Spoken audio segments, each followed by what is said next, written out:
The alien arena was loud with screams, cheers, and laughter. Thousands of alien nobles had come to watch the royal duel. It was a grand event on the planet Zelvarus. Bright banners waved. Trumpets echoed. The sun shone on the shining armor of. The champion. High above the arena, in a royal viewing box, sat Princess Valera. Tall, proud, and cold-eyed, she watched with a calm face. Her royal maids stood behind her, dressed in soft silver robes. All of them looked down at the arena where the fight would soon begin. "This will be over quickly," one maid whispered. Valera didn't reply.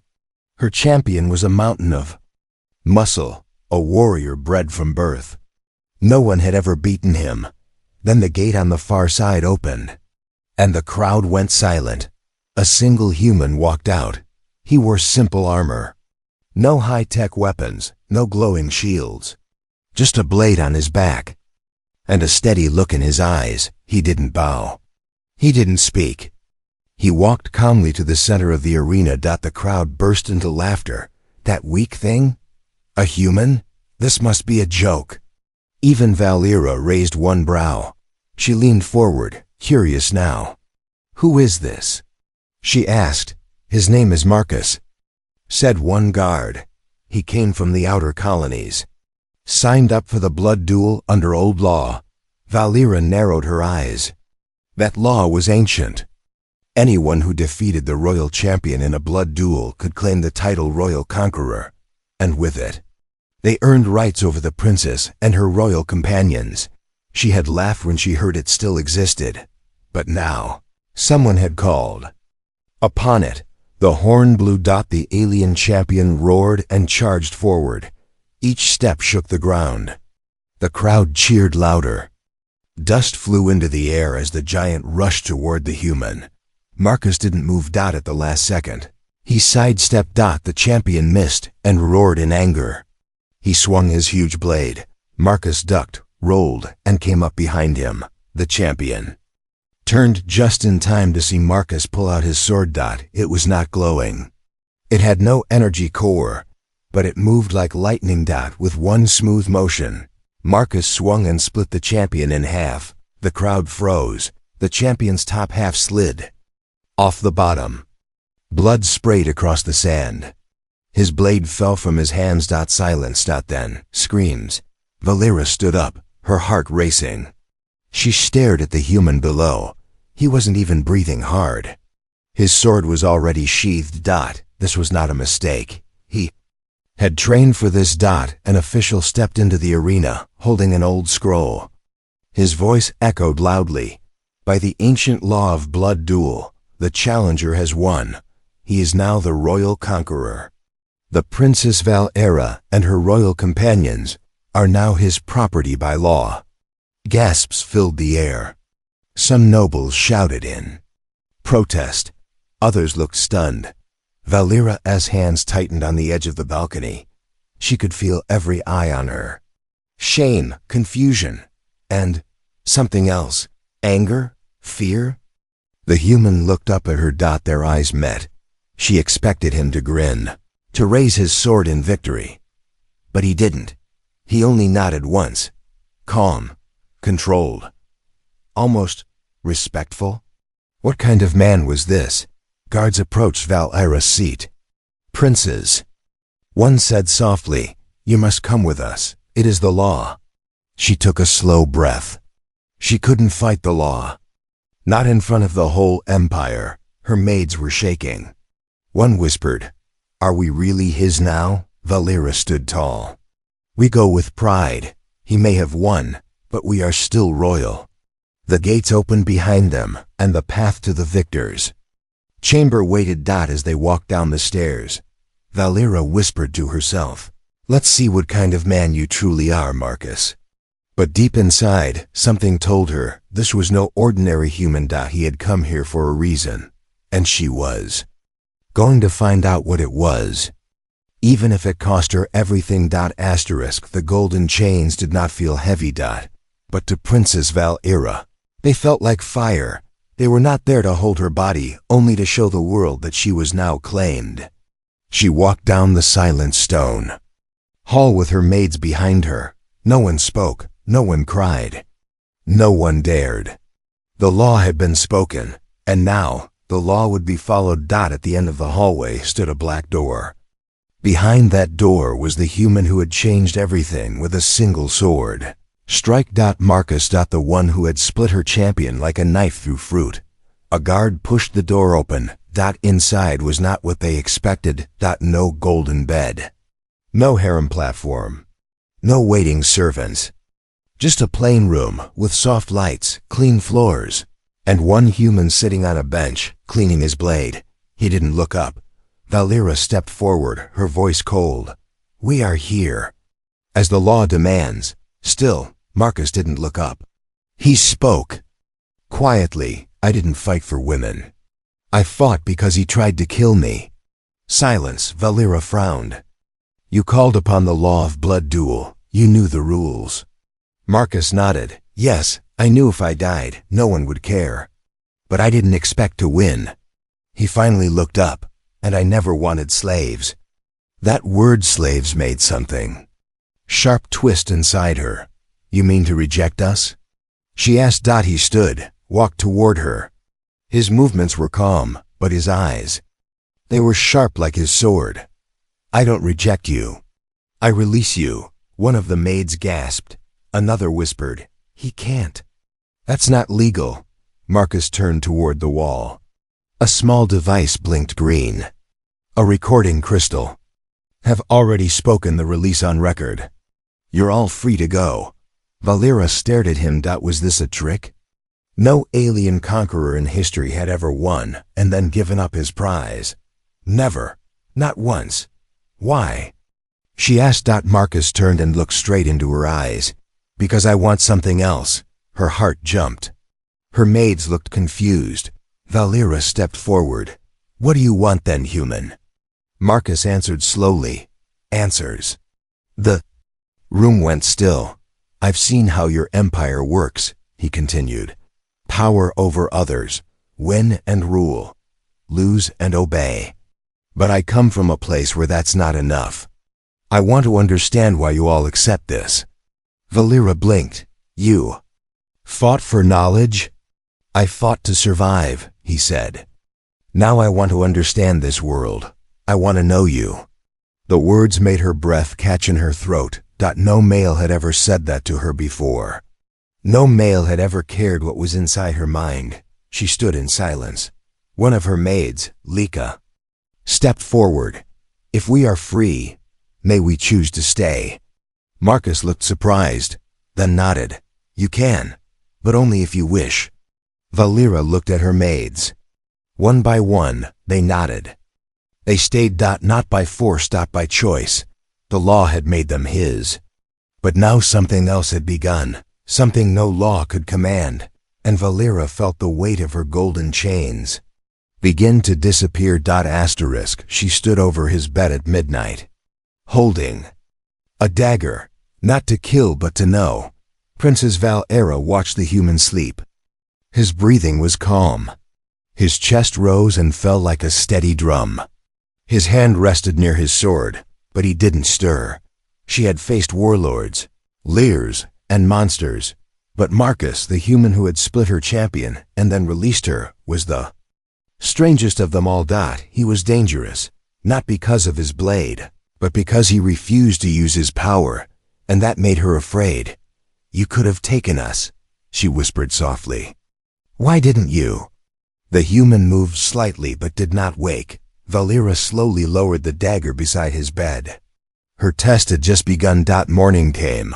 Marcus stepped out of his room wearing simple clothes. The maids stood in line waiting to serve, but he waved them off kindly. "You don't need to act like that." Lika blushed. Another maid giggled. Valera watched from the corner. Very clever, she thought. Kindness is a weapon too. She ordered a full royal breakfast to be made for him, an alien custom meant to show respect, but also test one's manners. If he failed in any part, he'd be seen as rude, unworthy. Marcus sat down, looked at the strange colorful food, and began to eat. Slowly, carefully, one piece at a time. He even asked the names of each dish. "Delicious," he said. "But, do you always eat this much?" The maids laughed. Valera forced a smile. He passed the test. She tried again.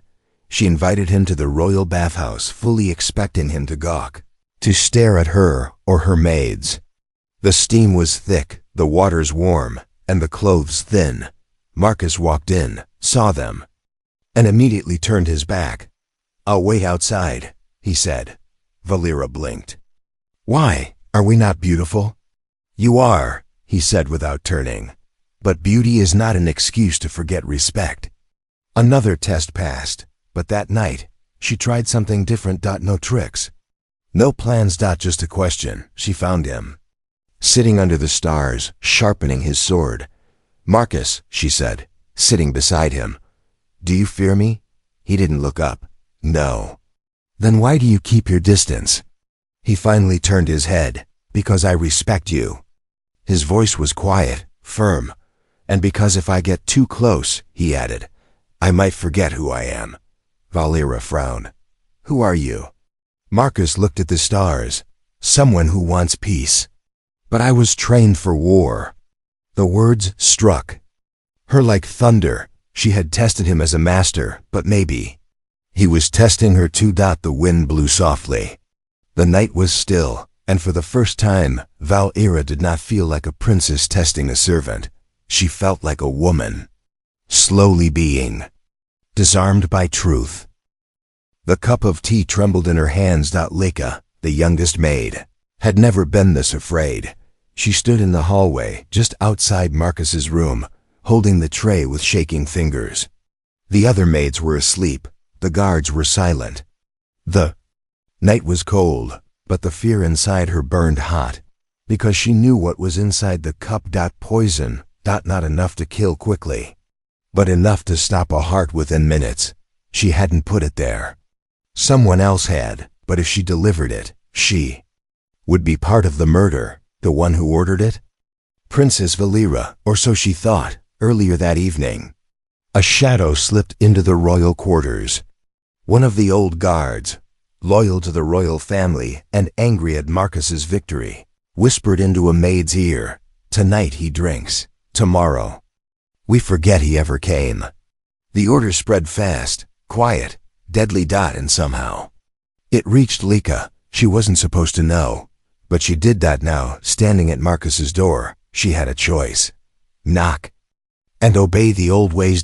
Or she kicked the door open. Marcus, shirtless and reading by lamp, shot to his feet. Leka dropped the tray. The cup shattered. He looked at her, surprised. "They were going to kill you," she said, eyes full of tears. "The tea is poisoned." He stared at the broken pieces on the floor, then looked at her. "Who sent it?" She hesitated. "They say the princes." Moments later, Marcus stormed down the hall. Valera was still awake, standing on her balcony. She didn't turn when he entered. "You tried to kill me," he said coldly. She didn't flinch. "No." "You expect me to believe that?" She turned slowly, her eyes glowing in the moonlight. "If I wanted you dead, I wouldn't use tea," she said. "I'd do it myself." There was silence. She walked toward him. "You think you're being clever, but you've shaken the roots of this empire. Nobles are scared. Old guards whisper. You broke a rule that was never meant to be broken." "And you?" Marcus asked. "Are you scared?" Valera stopped just inches from him. "Yes," she whispered. "Because I don't know if I should protect you or destroy you." His jaw clenched. He didn't move. "Someone is trying to finish what your blade started," she said. "And now they want blood." Marcus stepped back. "Then help me stop them." Valera stared at him, a human, asking for her help, not her body, not her throne. Just her strength. She nodded once. "Let's find the traitor. Together." That night, for the first time, they stood on the same side, not as conqueror and captive, but as warriors in the dark, hunted by their own. He stopped the blade with 2 fingers, not with armor. Not with tech. Just skin and bone. The royal guard who attacked him screamed in shock as his weapon froze in the air. Marcus looked him in the eyes, then twisted the blade from his grip and dropped it to the ground. I warned you, Marcus said softly. The guard ran. Valera watched from the shadows, stunned. No alien warrior could do that. No human should either. Something was wrong. Or something was hidden. She had to know. Later in the training hall, Valera approached him. The air smelled of dust and sweat. The floor was marked with footprints, slashes, and broken practice weapons. Where did you learn that? She asked. Marcus wiped his forehead with a cloth. Earth. I've met humans before, she said. They can fight. But not like you. He looked at her for a moment, as if deciding whether to tell the truth. Then he nodded. Most humans fight with tools. Guns, blades, armor. I trained without any of that. Valera frowned. Why? Marcus dropped into his slow stance, legs wide, hands ready, balanced like a river stone. Because the body, he said, is already a weapon. He moved forward in slow motion, sharp turns, fast strikes, then silence again. Valera had never seen such a style. No wasted energy, no loud moves, just perfect focus. What do you call that? She asked. Discipline, he said. She stepped closer. Can you teach me? Marcus blinked. You want to learn? She nodded. I've always ruled through power, but never through control. You beat my best warrior with less strength than he had. I didn't beat him with strength, Marcus said. I beat him with timing, balance, and peace. Valera laughed bitterly. Peace is not a weapon. Marcus looked into her eyes. It is. Most people just don't know how to use it. The training began the next day. Valera wore simple robes, no crown, no guards. Just a student with questions. He didn't go easy on her. She stumbled, fell, got angry, but Marcus was patient. You keep moving too fast, he said. I am a warrior princess, she snapped. You are impatient, he replied. She glared at him, but listened.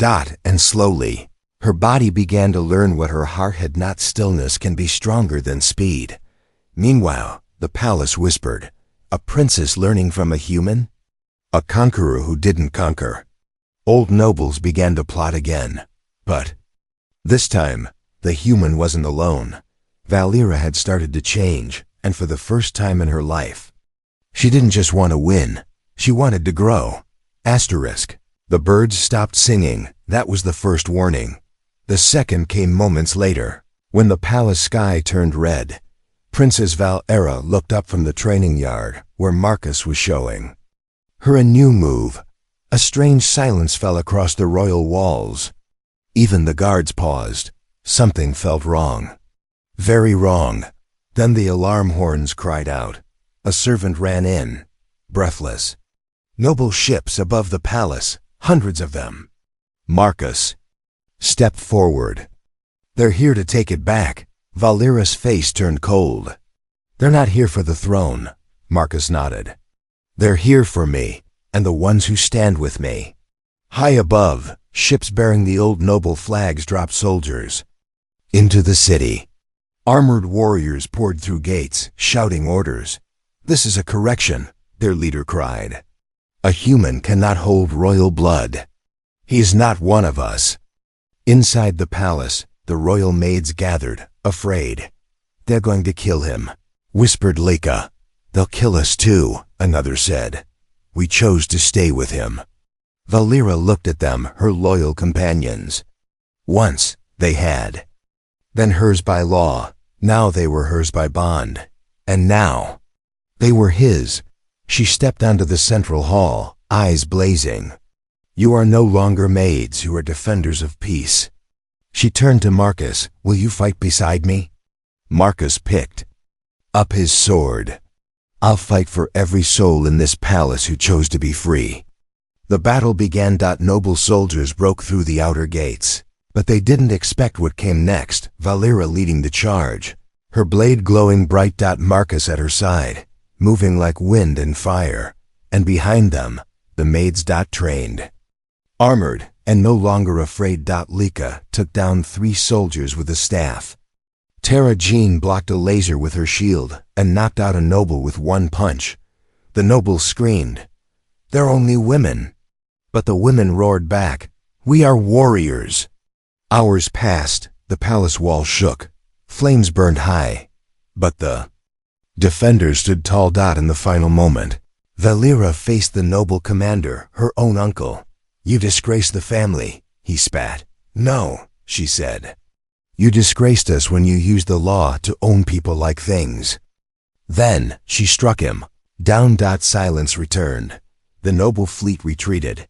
The battle was won, and something even greater was born that day, not just victory, but unity. Marcus looked around at the tired, bruised, but smiling faces. "You didn't need me to save you," he said softly. Valera replied, "Maybe not.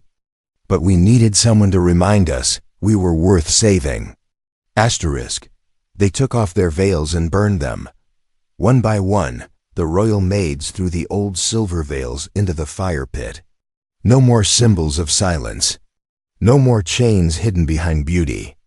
The flames rose high into the night sky, carrying away what they used to be. Valera stood before them, no longer a princess with chained maids, but warrior with sisters. Marcus watched quietly from the edge of the circle. He didn't speak. He didn't need to, because tonight wasn't about him. It was about them. The ones who stayed, the ones who fought, the ones who changed everything. A new law was passed the next morning. Written by Valera's hand, spoken with Marcus standing beside her. No woman shall be claimed by victory. No soul shall be owned by blood. No law shall force love. The old nobles were silent. The people cheered. Even the young alien girls in the crowd smiled, realizing they were finally free to choose who they'd become. Later that day, under the quiet shade of the palace garden, Valera sat beside Marcus. "You never asked for anything in return," she said. Marcus smiled a little. "I didn't come for a reward." "Still," she said, "we have something to give you." He raised an eyebrow. "We?" The maid stepped into view, holding a long cloth.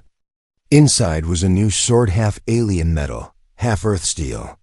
On its blade, 1 word was written in both languages: unity. Marcus took it slowly, eyes soft. "I'll carry it with honor."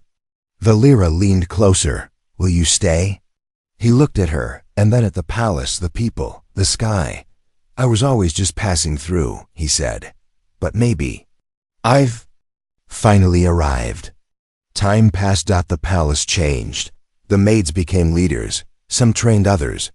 Some became lawmakers. One opened a school. Another married a healer. And Valera?